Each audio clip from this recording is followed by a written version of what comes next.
വഴികാട്ടിയാകുന്ന യഹോവ, God who shows the വേ.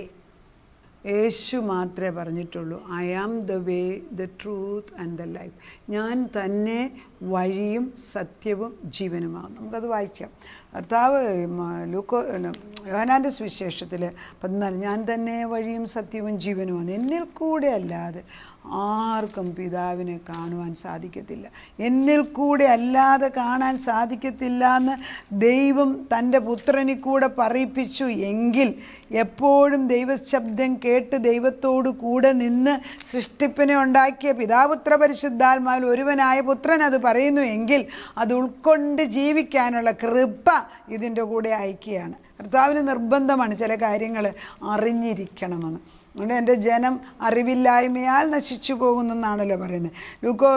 യോഹന്നാൻ്റെ സുവിശേഷം 14:6 ഇങ്ങനെയാണ് വായിക്കുന്നത്. യേശു അവനോട്, അതായത് ഈ കർത്താവ് പറയുന്നുണ്ട്, ഈ 14 ആദ്യം പറയും, നിങ്ങളുടെ ഹൃദയം കലങ്ങിപ്പോകരുത്, ദൈവത്തിൽ വിശ്വസിപ്പീൻ, എന്നിലും വിശ്വസിപ്പീൻ. അപ്പം ദൈവത്തിൽ വിശ്വസിക്കണം, എന്നിൽ വിശ്വസിക്കണം. അപ്പം എൻ്റെ പിതാവിൻ്റെ ഭവനത്തിൽ അനേകം വാസസ്ഥലങ്ങളുണ്ട്, ഇല്ലെങ്കിൽ ഞാൻ നിങ്ങളോട് പറയുമ്പോൾ ഞാൻ നിങ്ങൾക്ക് സ്ഥലം ഒരുക്കുവാൻ പോകുന്നു. ഞാൻ പോയി നിങ്ങൾക്ക് സ്ഥലം ഒരുക്കിയാൽ ഞാൻ ഇരിക്കുന്ന ഇടത്ത് നിങ്ങളും ഇരിക്കേണ്ടത് പിന്നെയും വന്ന് നിങ്ങളെ കൊണ്ടുപോകും. അപ്പം ഇടയൻ്റെ ജോലി സ്ഥലം ഒരുക്കിയിടത്തേക്ക് തിരിച്ചു കൊണ്ടുപോവുക. അതാണ് അടുത്ത ടോപ്പിക്ക് എടുക്കാനായി. അപ്പം വഴികാട്ടിയായിട്ട് ഇറങ്ങി വന്ന് ഒരാൾ, ക്ലിയറായിട്ടും സത്യവഴി കാണിച്ചു തരുന്ന ഒരാളെ ഉള്ളത് ആരാന്നുള്ളതാണ് ഈ യോഹന്നാൻ്റെ 14 അധ്യായത്തിൽ എഴുതിയിരിക്കുന്നത്. നിങ്ങൾ എന്തിനാ ഈ വേദനിക്കുന്നത്? ഹൃദയം എന്തിനാണ് ഇങ്ങനെ ഭാരപ്പെടുന്നത്? ദൈവം പറയുന്നത്, നിങ്ങൾ കലങ്ങുന്നത് എന്തിന്? നിങ്ങളുടെ ഹൃദയം എന്തിന് കലങ്ങുന്നു? എന്നിൽ വിശ്വസിക്കാന്നല്ല അവിടെ പറഞ്ഞത്, ദൈവത്തിൽ വിശ്വസിപ്പീൻ, എന്നിലും വിശ്വസിപ്പീൻ. ഇത് പിതാപുത്ര പരിശുദ്ധാത്മാവ് ഒന്നാണെന്നും അവർ മൂന്നല്ല, അവർ ഒന്ന് തന്നെ, തൃത്വം ഒന്നെന്നുമുള്ള ആത്മീയ ദർശനം കിട്ടിയവർക്ക് ഇത് മനസ്സിലാകത്തുള്ളൂ, എല്ലാവർക്കും മനസ്സിലാകത്തില്ല. ഈ പലതും നമ്മുടെ ബുദ്ധിപരമായിട്ട് ചിന്തിച്ച് ദൈവത്തെ പ്രൂവ് ചെയ്യാൻ നോക്കുന്നത് വിഡ്ഢിത്തരമാണ്. അല്ലാതെ കർത്താവിന് ആഗ്രഹം ഉണ്ടായിരുന്നു ബുദ്ധിപരമായിട്ട് പറയിപ്പിച്ചേന്. പക്ഷെ വിശ്വാസമാണ് നമ്മുടെ കറൻസി. ഈ വിശ്വാസം വചനം കൊണ്ടാകുന്നു. വചനം വ്യക്തമായിട്ട് എഴുതിയിരിക്കുന്ന 14 അധ്യായത്തിൽ യോഹന്നാൻ ഇങ്ങനെ പറയുന്നു, നിങ്ങൾക്ക് വാസസ്ഥലം ഒരുക്കുവാൻ ഞാൻ പോകുന്നു. അപ്പോൾ ഈ വീടുണ്ടാക്കുന്ന, നമുക്ക് ഭൂമിയിൽ വീടുണ്ടാക്കണേ ഒരു ആയുസ് കഴിഞ്ഞിട്ട് നമ്മൾ വീടുണ്ടാക്കുന്നത്. ഈ വീടാകുമ്പോഴത്തേക്ക് പ്രായമാകും നമുക്ക്. പുറത്തൊക്കെ പിന്നെ മോർട്ട്ഗേജ് കൊടുത്ത് വീട് വാങ്ങിക്കും. എന്നാൽ ആ മോർട്ട്ഗേജ് തീർക്കുമ്പോഴത്തേക്ക് നമ്മുടെ ആയുസ് തീരും. രണ്ടും തരത്തിലാണ്. ഒന്നിൽ കടം വാങ്ങിച്ച് ജീവിക്കും, അല്ലെങ്കിൽ നമ്മൾ പൈസ ഉണ്ടാക്കി വെച്ചിട്ട് വയസ്സുകാലത്തൊരു വീടുണ്ടാക്കി വെക്കും. ഇത് നമ്മുടെ ഒരു ആഗ്രഹമാണ്.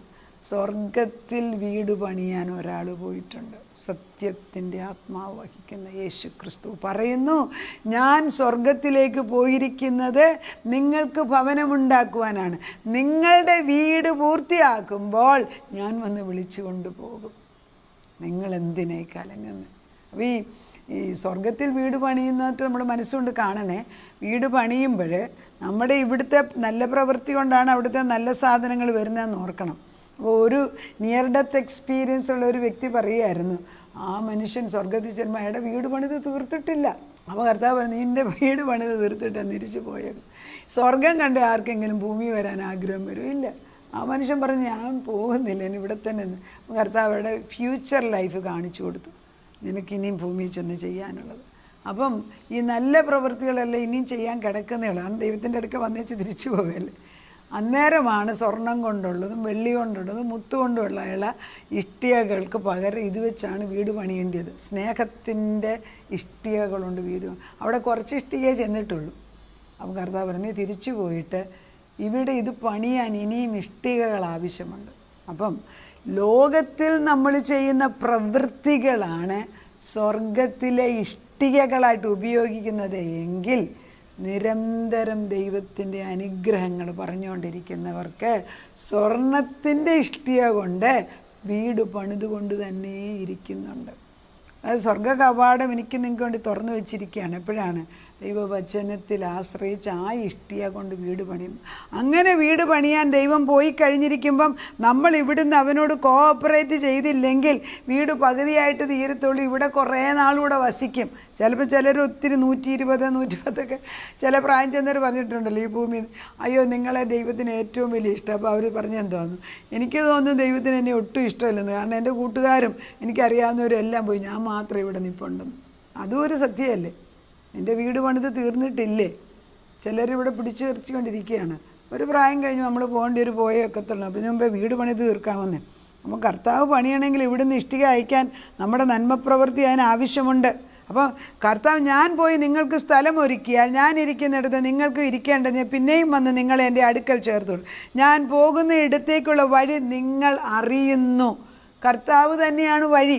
അതുകൊണ്ടാണ് കർത്താവ് പറയുന്നത് ഞാൻ പോകുന്ന വഴി നീ അറിയുന്നു. അപ്പം തോമസ് പറയുന്നു അയ്യോ ഞാൻ അറിയുന്നു. തോമസിനെല്ലാം ചോദിക്കുന്നൊരു തോമസ് അവനോട് കർത്താവെ നീ എവിടെ പോകുന്നു ഞങ്ങൾ അറിയുന്നില്ല, പിന്നെ വഴി എങ്ങനെ അറിയും? യേശു അവനോട് ഞാൻ തന്നെ വഴിയും സത്യവും ജീവനും, ഞാൻ മുഖാന്തരമല്ലാതെ ആരും പിതാവിൻ്റെ അടുക്കൽ എത്തുകയില്ല. എന്നെ കണ്ടവൻ എൻ്റെ പിതാവിനെ കണ്ടിരിക്കും. ക്ലിയർ അല്ലേ? വ്യക്തമായിട്ട് എഴുതിയിട്ടില്ലേ? നമ്മൾ ഈ 100 ബുക്കുകൾ വായിച്ചിട്ട് പല സ്ഥലങ്ങളിൽ വാണ്ടർ ചെയ്തിട്ട് അവിടുത്തെ ദൈവമാണ് ഇവിടുത്തെ ദൈവം അന്വേഷിക്കുമ്പോൾ ഇവിടെ വ്യക്തമായിട്ട് എഴുതിയിരിക്കുന്നു ഞാൻ നിനക്ക് വീട് പണിയുകയാണ്. ഇത് വിശ്വസ്തനായ ദൈവമാണ്. നമുക്ക് വേണ്ടി വീട് പണിയുമ്പോൾ നമ്മൾ ഇവിടുന്ന് കോൺട്രിബ്യൂട്ട്, അതായത് സൃഷ്ടിപ്പിൻ്റെ കൂടെ നമ്മൾ സഹകരിക്കണമെങ്കിൽ നന്മ ചെയ്തേ ഒക്കത്തുള്ളൂ. തിന്മയാണ്, നന്മ നീ ചെയ്യുന്നില്ല എങ്കിൽ തിന്മ നിൻ്റെ വീടിൻ്റെ വാതിക്കൽ നിൽക്കുന്നു. അപ്പോൾ കോൺഷ്യസ് ആയിട്ട് ഞാൻ ഇന്ന് നന്മ ചെയ്യും.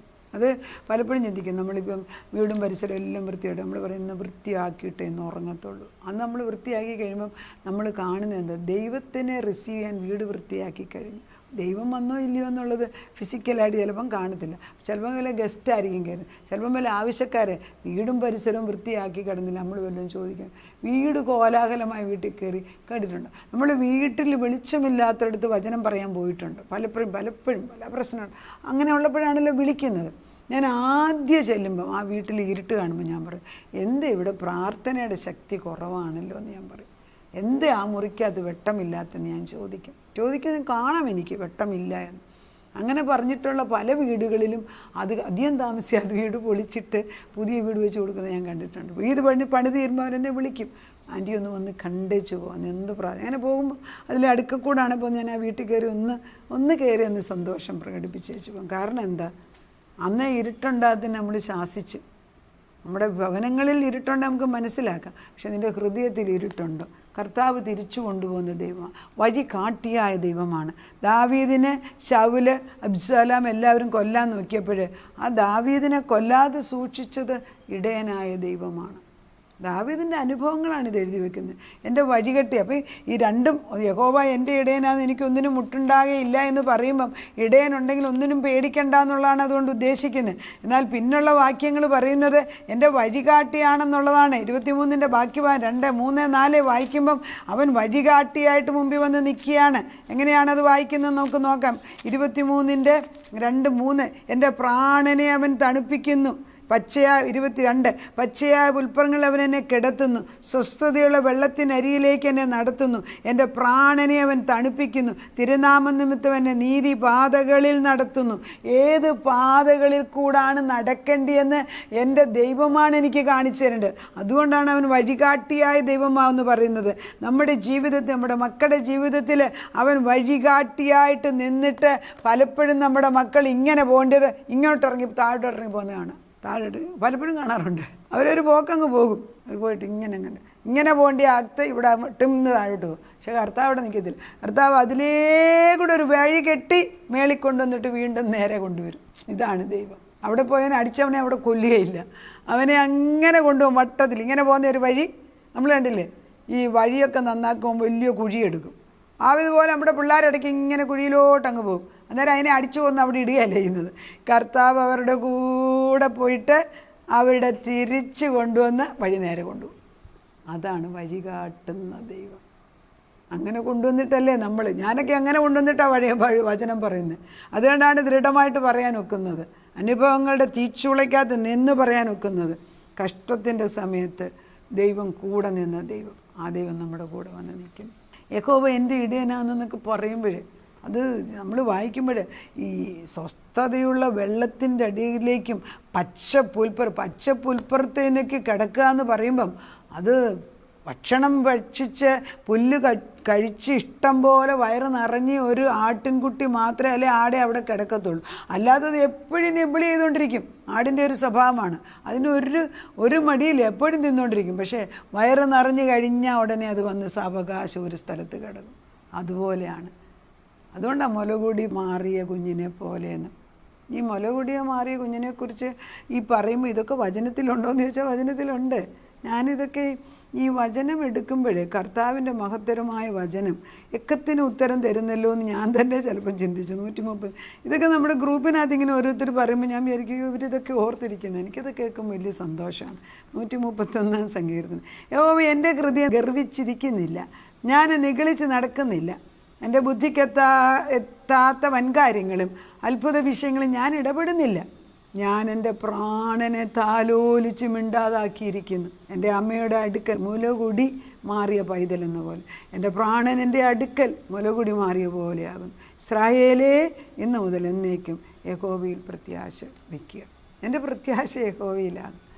അവൻ എനിക്ക് രാവിലെ തോറും അമ്മയുടെ മുലകുടി കുടിച്ചിട്ട് തൃപ്തിയാകുന്ന ഒരു കുഞ്ഞിനെ പോലെ, പച്ച ഇളംപുല്ല് ഭക്ഷിച്ച കുഞ്ഞാടിനെ പോലെ സന്തോഷിക്കേണ്ടിയ നമ്മളെ കരുതുന്ന ദൈവം നമ്മുടെ കൂടെ വന്നിരിക്കുന്നു. കരുതുന്ന ദൈവം വഴികാട്ടിയാണ്. നമുക്ക് പ്രാർത്ഥിക്കാം. കർത്താവേ, ദാവീദ് ദൈവം വഴികാട്ടിയാണെന്ന് പറയുന്നു. നീ വഴികാട്ടിയായിട്ട് പറയുന്നു. യോഹന്നാൻ്റെ 14 പറയുന്നുണ്ട്, ഞാനാണ് നിങ്ങൾക്ക് മുൻപേ പോയി വീടൊരുക്കുന്നത്.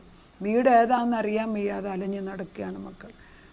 വീട്ടിലേക്ക് തിരിച്ചു കൊണ്ടുവരുവാൻ നീ തന്നെ വന്നേക്കത്തുള്ളൂ. ഇടയ്ക്ക് അവർ വഴി തെറ്റിപ്പോയിട്ടുണ്ട്. ഡീറ്റൂർ തിരിച്ചു കൊണ്ടുവരണേ. ആ വഴി അവിടെ ചെന്നിട്ട് ആ കുഴിയിലിറങ്ങാൻ ഞങ്ങൾക്ക് ഒക്കുന്നില്ല കർത്താവേ. ഇറങ്ങി അവർക്ക് മനസ്സിലാകത്തില്ല. പക്ഷെ നീ സമാധാനത്തോടെ, സാന്ത്വനത്തോടെ, ക്ഷമയോടെ അവർ വഴി തെറ്റി നടക്കുമ്പോഴും അവരുടെ കൂടെ നിന്ന് നിൻ്റെ തോളിലേക്ക് അവരുടെ കൈ കയറ്റി വെപ്പിച്ച് നടക്കാൻ വയ്യാത്ത സ്റ്റേജിൽ മുടിയനായ പുത്രൻ തിരിച്ചു വന്നതുപോലെ ഓരോ കുടുംബത്തിലും മാറി നിൽക്കുന്ന ആൺമക്കളും പെൺമക്കളും ഒരുപോലെ തിരിച്ചു വരുന്നതായിട്ട് ഞങ്ങൾ കാണുന്നു.